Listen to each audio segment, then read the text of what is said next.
Alors pour reprendre cet après-midi, je vais inviter sur scène l'un des cofondateurs de l'Institut Iliade, également animateur d'une émission que également nous regardons toutes les semaines parce qu'il décortique et analyse les médias. J'ai bien sûr nommé Jean-Yves Le Gallou avec son émission Immédiat, notamment sur TVL.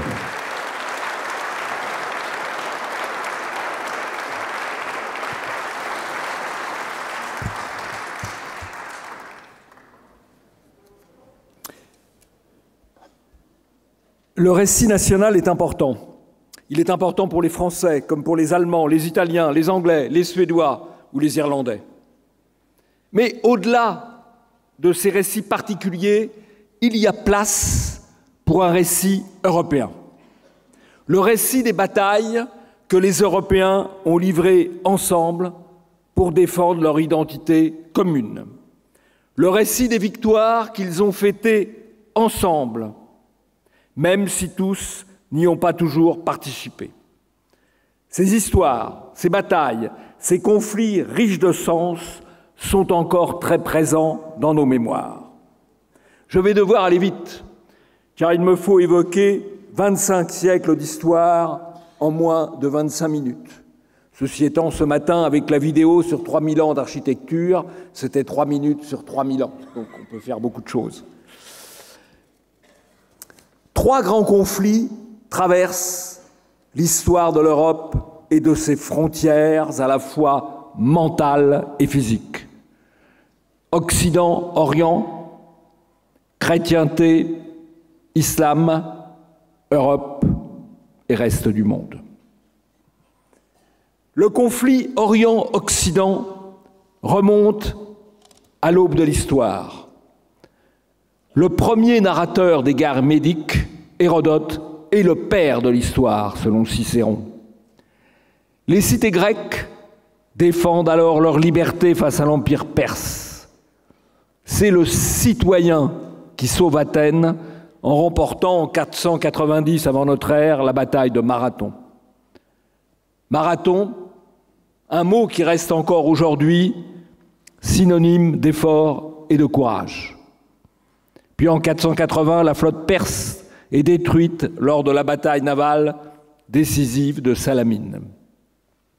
Mais nous nous souvenons plus encore du combat des Thermopyles. Passant va dire à Sparte qu'ici, 300 Lacédémoniens sont morts pour obéir à ses lois. La haute figure de Léonidas a servi de modèle à des générations et des générations d'élèves et de scouts. Elle a trouvé une nouvelle incarnation, moins académique, mais tout aussi forte, à travers la bande dessinée et le film 300. Et Léonidas est le héros éponyme de l'actuelle promotion d'auditeurs de l'Iliade. 2 siècles plus tard, le conflit Orient-Occident se déplace en Méditerranée occidentale. En 202, la Méditerranée, la bataille de Zama fait de la Méditerranée, notre mer, un lac romain et donc un lac européen pour 8 siècles. Vous avez vu la carte ce matin lors de l'intervention de notre ami Anthony.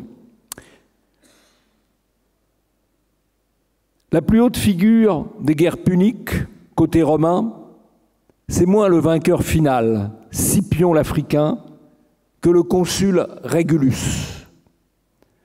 Vaincu par les Carthaginois en 252, Régulus est chargé par ceux-ci de porter à Rome des propositions d'échange de prisonniers et de paix.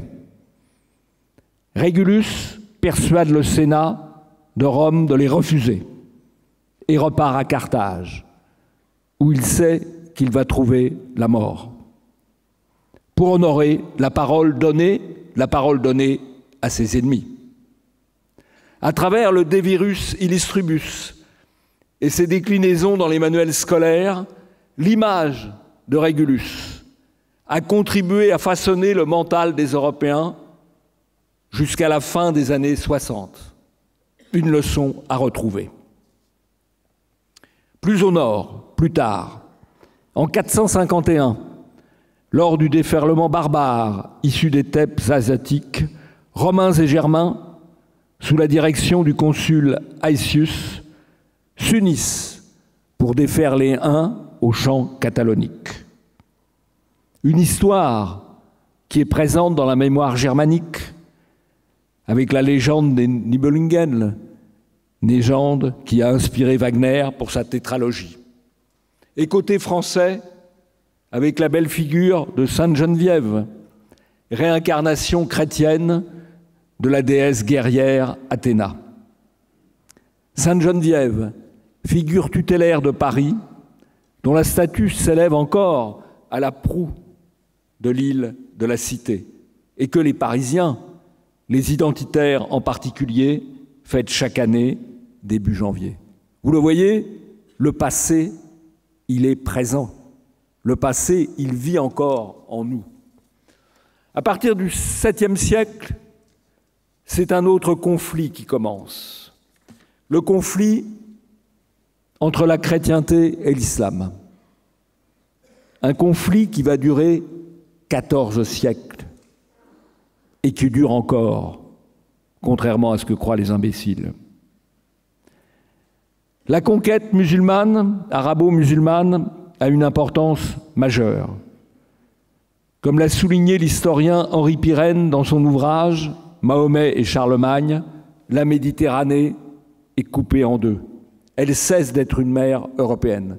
Et vous l'avez vu ce matin avec les cartes qui ont été présentées, la carte de l'Europe romaine, elle va jusqu'au jusqu'au sud de la Méditerranée.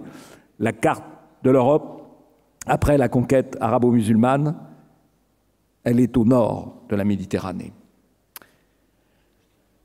Les Européens, à partir de là, vont devoir batailler sur leur flanc sud, en Hispanie d'abord, dans les Balkans ensuite.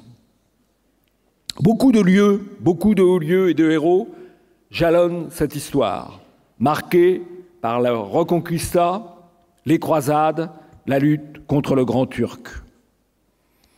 La première bataille de la Reconquista a lieu dès 722, quand le roi Pélage sauve les Asturies de la conquête musulmane à Covadonga, au cœur des bien nommés pics d'Europe. Covadonga est aujourd'hui un important sanctuaire marial et le point de départ d'un sentier de la Reconquista qui, heureusement, n'a pas encore été débaptisé. 10 ans plus tard, en 732, Charles Martel ferme de manière définitive la route du Nord aux envahisseurs musulmans à Poitiers. Pour la première fois dans l'historiographie médiévale, mozarabe en l'occurrence, le terme européen apparaît. Pour l'Espagne, la bataille décisive a lieu en 1212, à Las Novas de Tolosa. Elle ouvre la voie à la libération de la quasi-totalité de la péninsule. Elle est livrée contre les Almohades par tous les royaumes chrétiens d'Espagne et par des croisés venus de toute l'Europe. C'est une bataille, ce n'est pas seulement une bataille espagnole ou castillane, c'est une bataille européenne. La prise de Grenade par Ferdinand d'Aragon et Isabelle de Castille en 1492 est saluée dans toute l'Europe. Aujourd'hui, le tombeau des rois catholiques dans la chapelle royale de Grenade est un lieu de recueillement pour beaucoup d'Espagnols, attachés à l'unité de leur pays. C'est en 1492 que le pape élève le pèlerinage de Compostelle au rang de 3e pèlerinage de la chrétienté à côté de Rome et de Jérusalem. En hommage à Saint Jacques Matamor, le protecteur des Espagnols contre les envahisseurs. Un pèlerinage qui rassemble aujourd'hui 200 000 personnes par an et qui est le principal itinéraire culturel européen. Là aussi, le passé est dans le présent. Des croisés ont à de nombreuses reprises aidé les Espagnols à libérer leurs terres, comme ils l'ont fait pour la Terre Sainte. Contrairement à ce qu'affirme parfois une historiographie bien pensante, les croisades sont d'abord une guerre défensive pour libérer le tombeau du Christ, assurer le libre accès au lieu saint et protéger les chrétiens d'Orient. L'aventure a duré 2 siècles, à partir de la création du royaume franc de Jérusalem par Godefroy de Bouillon. Godefroy de Bouillon, prince français en terre d'empire. Et toute l'Europe s'est mobilisée. Les paysans et les chevaliers, les princes et les clercs, les rois de France et d'Angleterre et les empereurs allemands. Louis VII, Aliénor d'Aquitaine, Philippe Auguste, Saint-Louis, Richard Cœur de Lion, Conrad III, Barberousse, il fallait en être. 1453 est la date généralement retenue comme la fin du Moyen-Âge. La chute de Byzance et de l'Empire romain d'Orient fut considérée comme une catastrophe par toute l'Europe. Hélas, les souverains d'Europe n'avaient pas pris avant l'exacte mesure du péril ottoman. Les 5 siècles qui ont suivi ont été marqués par une lutte incessante pour contenir puis refouler les Turcs. En 1571, la Cité du Vatican, les républiques de Gênes et de Venise, la monarchie espagnole et les États de Savoie coulèrent la flotte turque à Lépante. Une victoire qui fut saluée dans toute l'Europe et donna lieu à d'innombrables représentations picturales, éléments de la conscience européenne. Don Juan d'Autriche, qui commandait la flotte chrétienne, est l'une des grandes figures de l'histoire européenne. La 2e promotion d'auditeur de l'Institut Iliade l'a choisi comme figure tutélaire. 1 siècle plus tard, en 1683, une autre coalition européenne mit fin au siège de Vienne par les Turcs. La victoire de Kahlenberg donna lieu à 1 mois de fête à Rome. En commémoration de ce jour de victoire, la fête du Saint-Nom de Marie fut fixée au 12 septembre. 3 siècles plus tard, les pays du groupe de Visegrad, qui refusent l'immigration, la colonisation de l'Europe par l'immigration afro-musulmane, sont les héritiers des soldats impériaux et du roi de Pologne, coalisés pour défendre Vienne.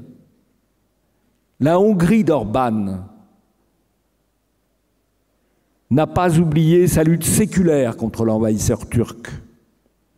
Plus au nord, le groupe suédois de power metal Sabaton a chanté en 2016 la bataille de Vienne, éternelle présence de l'histoire. Quant au croissant, il reste une viennoiserie de choix.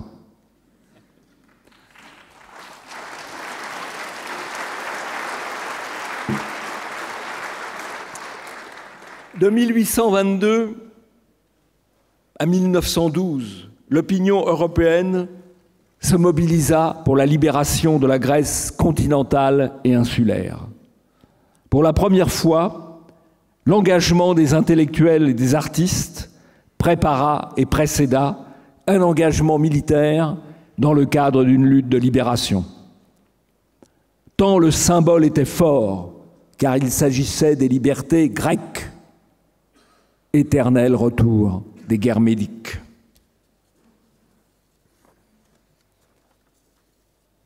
Dans la théogonie d'Hésiode, Europe est une océanide, fille d'Océan et de Thétis. De longue date, les Européens ont entrepris de parcourir le monde. Pythéas, grec de Marseille, est allé aux confins du monde, vers l'Ultima Thule. Ce Christophe Colomb des contrées nordiques, selon Churchill, a voyagé vers les rivages de la mer du Nord et de la Baltique. Vers l'an 1000, les Vikings ont découvert l'Islande, le Groenland, l'Amérique du Nord. Mais c'est au XVe siècle que tout se joue. 2 flottes partent à la découverte de l'Afrique. Les Portugais longent les côtes ouest Les Chinois descendent le long de la côte Est. Les uns et les autres voguent vers le cap de Bonne-Espérance. Mais leur rencontre n'a pas lieu. L'empereur Meng fait détruire la flotte. 70 vaisseaux, 30 000 hommes de l'eunuque musulman Zheng He. La voie est libre pour la conquête européenne du monde. La diversité nationale de l'Europe est un atout. Elle est source d'émulation, mais sans grave dommage, car les conflits coloniaux entre pays européens sont restés limités. Si le Portugal avait renoncé à contourner l'Afrique, l'Espagne l'aurait fait à sa place. Mais en 1494, 2 ans après la découverte ou la redécouverte de l'Amérique par Christophe Colomb, en 1492, le traité de Tordesillas partage pacifiquement le monde à découvrir entre les royaumes espagnols et celui du Portugal. C'est la carte que vous avez vue ce matin. À l'époque, d'ailleurs, le roi de France avait protesté en écrivant au roi d'Espagne et du Portugal « Je ne sache pas que notre père Adam vous avait donné ainsi son héritage à vous deux seulement. » Mais, en tout cas, c'était une manière d'éviter un conflit entre les deux puissances qui découvraient à l'époque le monde. Pour le meilleur, et parfois pour le pire, l'Europe arraisonne le monde en bousculant des vieilles civilisations, en marginalisant des peuples autochtones, mais aussi en peuplant des terres et des îles vierges. Cortés conquiert l'Empire aztèque en 1521, l'expédition de Magellan boucle le tour du monde en 1522, puis l'Angleterre, les Pays-Bas et la France s'implantent en Amérique du Nord, aux Indes et en Afrique, et la Russie en Sibérie. La Pérouse et Cook explorent le Pacifique, puis l'Arctique et l'Antarctique sont cartographiés. Européens de souche, l'Américain Armstrong, appliquant le programme Apollo dessiné par Wernher von Braun, pose un pied sur la Lune en 1968. Voilà l'histoire commune des Européens. Alors, il ne faut pas se tromper de combat. Bien sûr, tout n'a pas toujours été pour le mieux dans le meilleur des mondes. Les Français ont affronté les Anglais aux Indes et en Amérique du Nord. Les Anglais et les Néerlandais ont guerroyé contre les Espagnols et les Français aux Antilles. Mais la Première Guerre mondiale n'a pas eu pour cause la confrontation des puissances outre-mer. Ce n'est ni pour se partager l'Afrique de l'Est, ni le Maroc, que les Européens se sont lancés dans la guerre industrielle, la funeste guerre de 1914. La lutte contre les Turcs n'a pas toujours été sans faiblesse. Le sac de Constantinople en 1204 par les Latins et les Vénitiens est une ombre sur l'histoire des croisades. Plus tard, François Ier, le Kennedy de l'époque, selon Éric Zemmour, s'est compromis avec le Grand Turc. Mais au grand siècle, Louis XIV envoie un fort contingent français défendre la Crète et des aristocrates français, membres de l'ordre des Hospitaliers, participent à la défense de Vienne. Honneur à eux. Et sur la statue de Louis XIV, place des Victoires, on le voit piétiner le Grand Turc. Il ne se trompait pas tout à fait d'adversaire. La guerre de Crimée, les Français et les Anglais s'allient aux Turcs contre les Russes, est aussi une page controversée, de notre point de vue, de l'histoire européenne. Tout comme la guerre contre la Serbie dans les années 1990, véritable tâche dans l'histoire de l'armée française. Il y a toujours eu des gens pour se tromper de combat.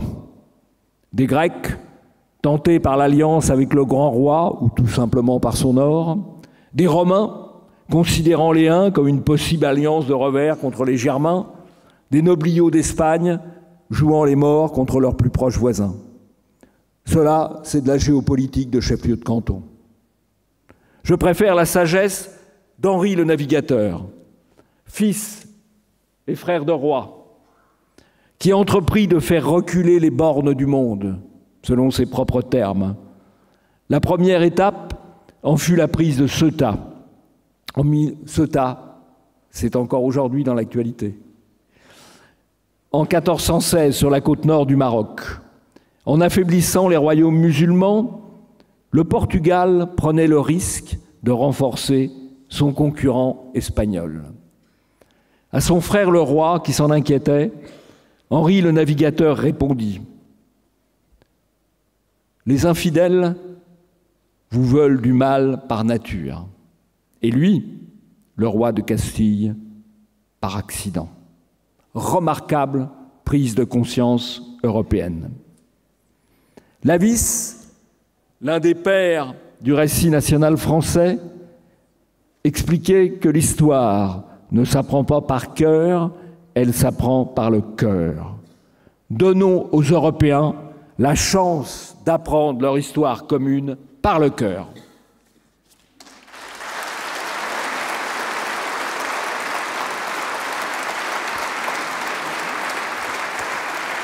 Merci Jean-Yves Le Gallou.